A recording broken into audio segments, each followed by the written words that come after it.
Hey everybody, Brian here. In this video I want to show you this car here. This is a 2018, this is a Honda Civic, it's a Smart Plus model, and this is 1 litre VTEC. Anyway, in this video I'm going to run through all the information on the car. Well, as much information as I can in a reasonable amount of time that you don't die of boredom. This car, by the end of the video you'll know about the inside, the outside, and you'll know what it's like to drive as well. If there's information that you want to know and I've missed it in the video and you're watching on YouTube, let me know in the comment section below. Or if you're in Ireland and you're thinking about buying the car, best thing to do, call, text or WhatsApp 086 843 1945. So I think we'll start off just by looking at some of the features on the outside of the car that I think look really nice on them. Apologies about the road noise in the background. Some things I like in the front. This car's got black everywhere. The first thing I would say to you is normally on these cars, to be fair, from the factory, the black nose and wheels and all that stuff, that's all standard. One thing though I did on this one, I normally do, I removed the chrome.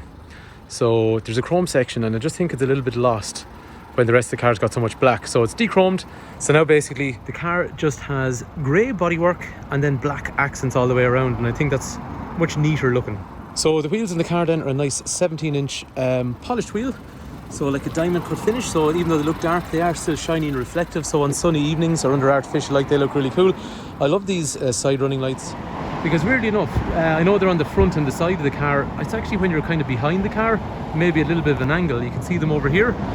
And it sort of makes the car look a little bit wider, and it's quite a wide car anyway. The taillights are really nice in these, so you have this nice LED finish all the way around. But when you're driving behind one of them cars at night time, it's a very distinctive look on the rear end of the car when you have those big taillights. Similarly up front, when one of these cars drives up behind you, it's really not like any other cars that are out there. They're still very, very unique. This car came out in 2017 and it's still a really, really sharp, modern looking shape. The colour in this car then is what's called polished metal. Anyway, front fog lights are standard up through here. It's got a lot of safety features, some of them hidden in behind here, some of them up in the top of the windscreen. I'll go through that with you when you're inside the car.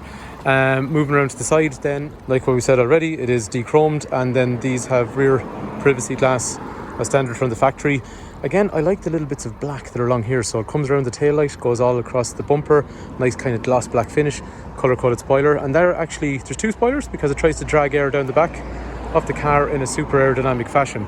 Realistically, a car like this is going to average somewhere in the region of around 6 to 6.5 litres per 100 kilometres. You can do better and you can do worse. It just depends on what kind of driver you are. So old school, like me, that's around 40-ish to 45 miles per gallon.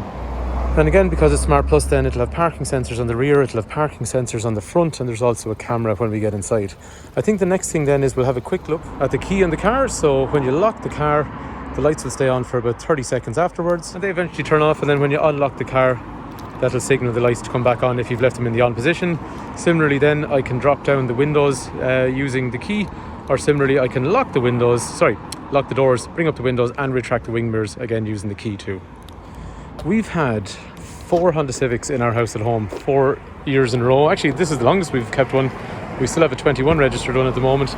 And that's the reason, because for putting a buggy and stuff in the boot, bang for buck, this was one of the best cars that we could find at the time to do the job of putting a buggy in there. There's a massive accessible boot. Because it's retractable, it's so handy when you're going on holidays and that kind of stuff. And then those seats, they drop forward really easily and you get this massive load area in the back. But it's really flexible in terms of, and really easy. That's the whole thing. To make people's lives easier, technology has to be easy to use, and that's what this is. There's also storage down underneath here, which is even more space. Now, some people might put a spare wheel in there, but if you don't, that is a lot of space. I genuinely do believe that. I think it's one of the best ones out there for practicality when it comes to that. There is a tweeter, there's a speaker, electric window, child lock in through here. There is 3 head restraints, 3 3-point safety belts. There's a big armrest in the centre with a drinks holder. Condition's quite nice on this car. A lot of this car's life was spent being driven by one person with no people in the back, so you can tell it's had a pretty easy life overall. The condition is quite nice throughout. Space, that's the headroom I'd have, that's the legroom I'd have sitting behind myself at 6 foot. Up front then, nice features, aluminium pedals, they feel nice, parking sensor front and rear we talked about, a lot of safety related stuff I'm going to show you in a sec.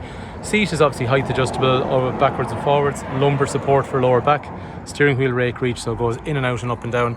And again, it is a low mileage vehicle, so it is in very nice condition throughout. So this car is a full service history car, and what's important here is we have replaced the timing belt. The timing belt, it's the only one of the modern Hondas that has a timing belt. They reckoned at the time the engine would be more refined having a material belt than a chain. And to be fair, I believe them, because the belt is, the engine sounds quieter than the other cars I've driven that have timing chains in a 3-cylinder. But the time belt's really expensive to do, it's done, and that is due every 6 years. There's only 55,000 kilometers in this car, so it's not due till 120,000. But next year the car is 6 years old, so I didn't want anyone coming back in getting a big timing belt bill, you know, within the first year of ownership. So that's done. And just be careful on that. If you're looking at these cars, ask the question, if it's a 2018 car, has the timing belt been done? Because if not, it's a big bill. So anyway, there's a digital dash clock in through here. So that will give us controls from, if you see here, I can change things like trip computer, average speed, fuel efficiency, all that kind of stuff there. Bluetooth over through here, radio controls over through there. This side here, you can see these little green lights illuminating. So they're going to do things like, we'll say, lane keep assist, where it tries to stop me drifting out of a lane and keeping me dead center, more to the point. And then the cruise control is adaptive, so I can choose how far the car will automatically stay behind the car in front when we're on cruise control. These are automatic wipers, these are automatic lights. So in other words, they dip when they meet traffic, electric through windows and mirrors. There's also a lane departure warning. So this warning, this aid here is trying to keep you dead center of the lane.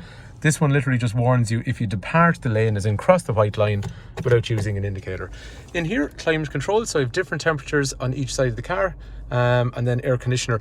On these Honda Civics as well, air conditioning can be, there is a bit of an issue sometimes with them. There is a job that can be done to rectify it. It's quite common, and it's been done in this car, so it's had a new expensive air conditioning condenser fitted.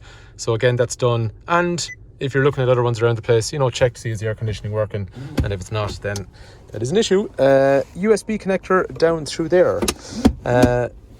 These drinks holders actually double up, and this car's never done it. This is the first time. It was a little bit stiff there.